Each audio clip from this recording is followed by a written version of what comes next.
Na beno nyonso balandi journal télévisé en Kikongo facile ya bubu me banda avec impact na idéologie charge ya bane Kongo nyonso ba vota ba pendant journal na bango pour informer bango toujours kitoko ndeka na ebisaka bino lelo bozali susu ya kosepela pour ba information na bino to sito lukela ki bino pour to zaka na biso ba misana na bino to traiter le bino kitoko pour bozala bien informé mais na présentation bozwa nani. Bon découvrir bien mon abanda.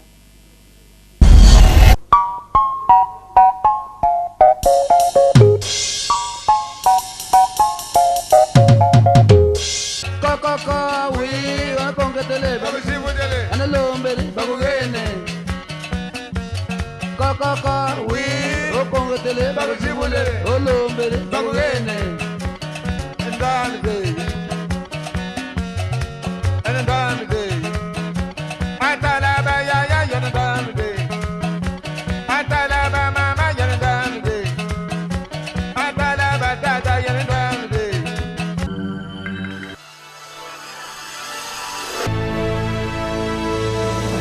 Kikongo facile ya kilumbu ya bubu ya oya ime banda avec impact na idéologie muke na kiese mingi ya représenter beno édition ya kilumbu ya bubu kuna na ba Congo na Congo central na Bandundu awa na Kinshasa kisika nini kele République démocratique du Congo capitale ya Kinshasa betke vonda sam na kupesa beno ba information na ndinga ya Kikongo avec impact na idéologie sam na kilumbu ya bubu betke kangula journal beto sam na ngesa beno ti presque vandaka 4e pouvoir na monde kisika nini be awa kansi na ville province ya Kinshasa bakesa dilaka kisalo ngo beno landa reportage ya Claude Mavini.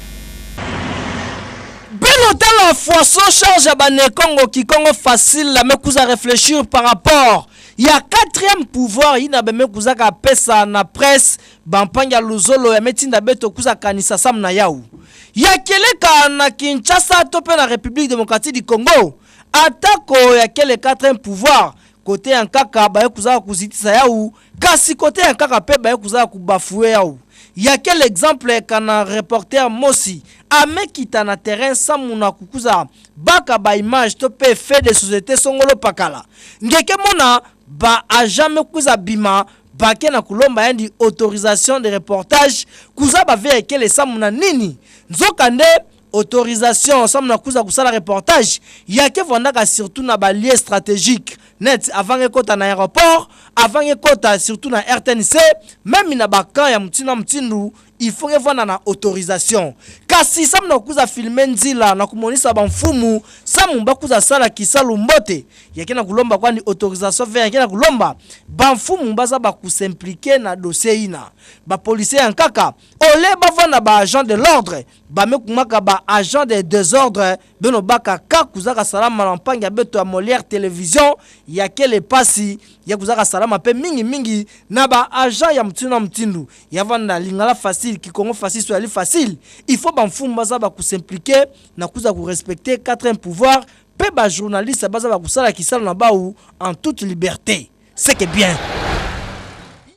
Révolution de la modernité na télévision show ya chef de l'état Joseph Kabila Kabange ben ozabati ba metunga ka bandila kitoko avec impact na idéologie mais côté ba lumière publique ba tula ka de façon que quand la population lutte na pim paton pi ba véhicule ba lutte avec impact na idéologie ba mon andila mais ben otala ku banda pont matete tina aéroport ba éclairage public ango ya meku ma négligé ya kena kupela dia Kambo TV ben olanda Karine Kibasunga na reportage.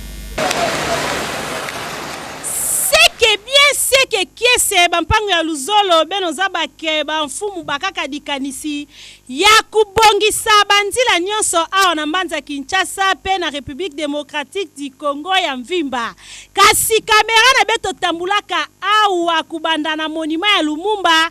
ti kuna na terrain ya masina bampangi ya luzolo nzila mesalamaka kitoko baguzaka baka diaka dikanisi ya kutula éclairage public kaka force benke na kumona éclairage public kena kupela beto budilaka bamfumu maboko kasi tangu Cédric Kalemba bulaka tour na pipa bampangi ya luzolo beno ndimi na beto ke ya kena kupela na ya ukasi yake le faible kima kamwisaka beto kutala boulevard Kimbuta beno tala tete éclairage mutindo kena kupela pele ngeme kabwisa tumbu awa ndimi na munu kengeke mona ya mbala mosi kasi awa na boulevard Lumumba kote ya kaka Lumumba yakena kupela mbote ve yakena kulomba beno mosi bamfumu beno kuiza tete tala yao sana balimele premièrement bo ba aider bien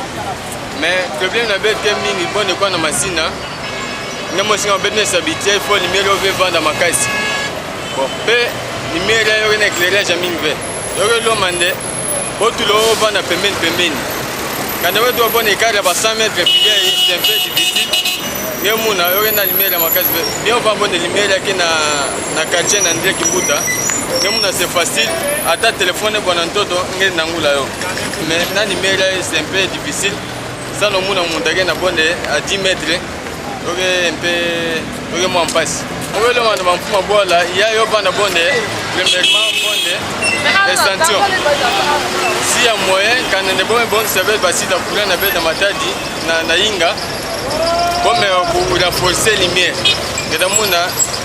otake pela ina yebisa yo ke pela ve yo ke motve tala Kikongo facile metuba eme bikana batukufu kisalu yai toba ina bandaka kisalu yai beno kuiza tala tete mambo ya éclairage public na boulevard Lumumba kubanda awa na kaka Lumumba tina terrain municipal ya Masina po beto memona kiakena kupela mbote vi beto metuba Benomeza ba mutindu rond-point Forescom awa na commune ya Gombe mutindu vandilaka bampangi ya Vincent Beno tala bilumbu ya bubu ya mutindu mekuma kitoko avec impact na idéologique na propriété mekuma kisika ina Belolanda reportage ya Karine Kibasu.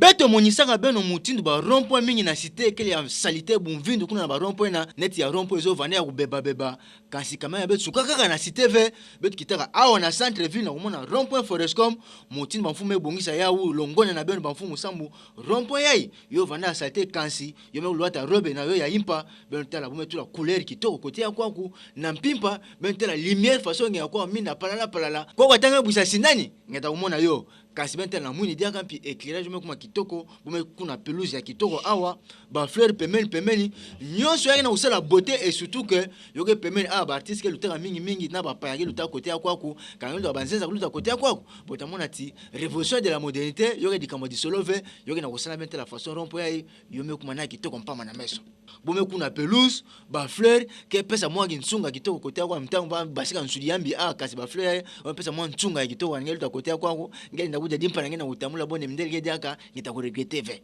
sambu na yo betoke vudusa matona bamfumu mutinde ne baka décision ya bongisa rond-point Forescom ya na mutinda kitoko kansi kambe fait baka mabanza mpi ya bongisa ba rond-point mingi na kati ya ville ya Kinshasa awa ya kubeba yo tafana kima kitoko surtout rond-point ezo pardon kuna bedme lemba kutuba na ba masa yo me kuma moyeve ben me hôtel yo mpi yo tafana kima mosha kitoko.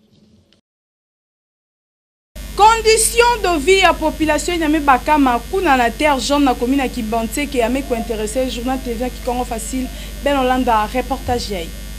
Conditions de vie na quartier terre jaune na commune ki Banté kele ya mpasi na mona ti côté ya kwa bandike singa kwaku boke singa na ba condition mosi ya imbi boke vanda na courant versa na makameta di na courant boke sadila kaka ba batterie bonne garçon mais no mona awa ke kutamuna na batterie na zula ntu ya ko na charger sambu ya me hotel la télévision to kulanda ta radio banzila nkutu waya kutuba kelve ba balabala bene mona yai bonde milungu na mfinda nzoka ndoke va pa balabala yo me bukana kanzila ko bukana bene tela banzo me kuma bonde na biwanda moya kutuba kutu yo kelve ibuna mona ya fait gisaka na kusaka nani pardon côté wana nzila kana na utambula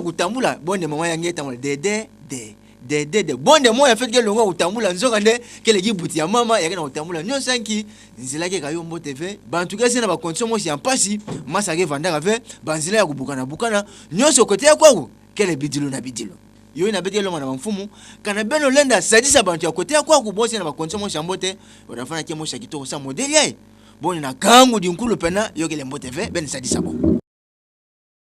Bake Tubaka alors c'est la vie bampangi ya Vincent mais kuna na commune Masina na quartier bo la population ne me baka makuna masa Luvenzo Belolanda reportage. Quartier 5 na commune ya Masina na localité Bola bampangi ya Luzolo beno ntimina beto ke foaso bake Tubaka na Lumputu lo c'est la vie kasi awa maza yake le lufwa na lufwa sa mutiba mesala 12 ans ya mvimba localité bola ya baki vanaka na maza ya régie des eaux vekutu tata mosi pla ke vanaka côté kwa ba mpesaka ni nkumbu grand prêtre mopao ame kotsaka maza nani ya régie des eaux donc kan le prêtre na quartier ya mvimba beno ndimi na beto bosi maza yango yake kuza kaka 1 heure 2 heures 3 heures batu ya quartier me ka constater que maza mebima plein awa akrake kutu kuzonza mutindo kusekana ve belo mosi meza babana bakento kibuezi mosi ke kutaka awa ngeke mona bakena kutonga bamininga ba uskaka na zulu ya maza dake kuzaka teka maza awa kasi maza ngo 6 heures mekabula kaka nga maza mekwenda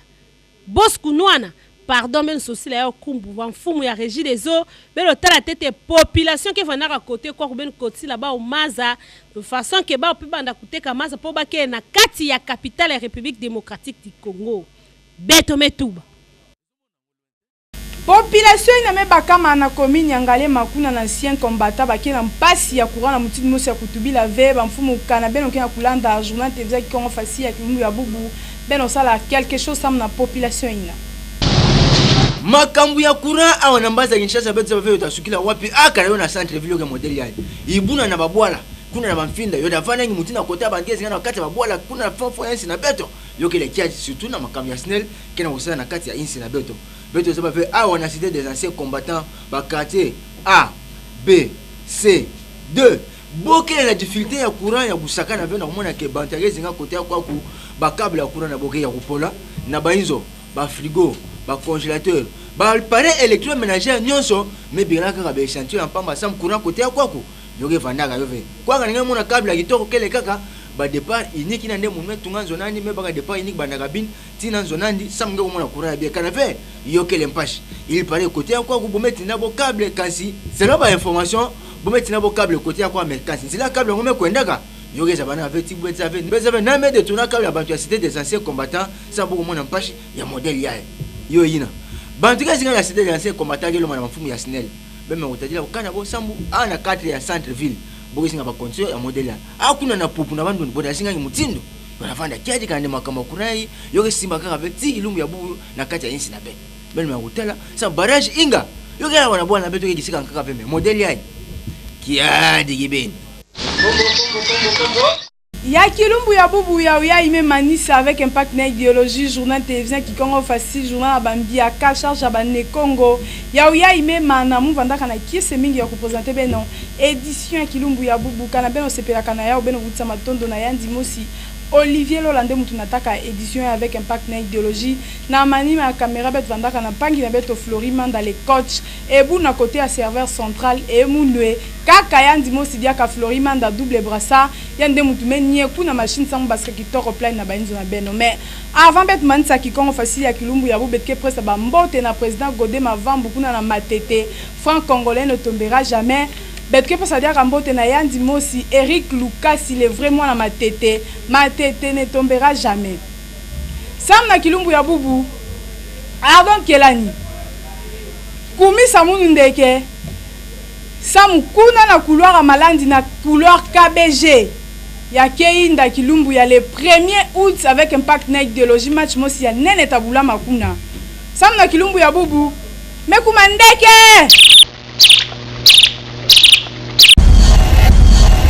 comprendre que ezaki grâce disasi nde abetelaki bino dada na ndenge kosakana te a journal na biso erataka te mpe kotikala jamais korate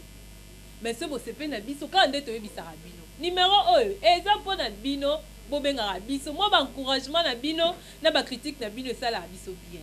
kasi mpo nanga moko na lelo Arnold Kelani oponi osanga nini sepelisa bango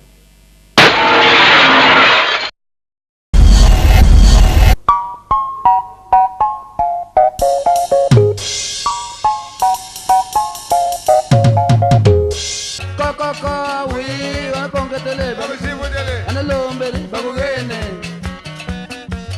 kaka oui wakongetele bagusibudele olombele bagugene endangde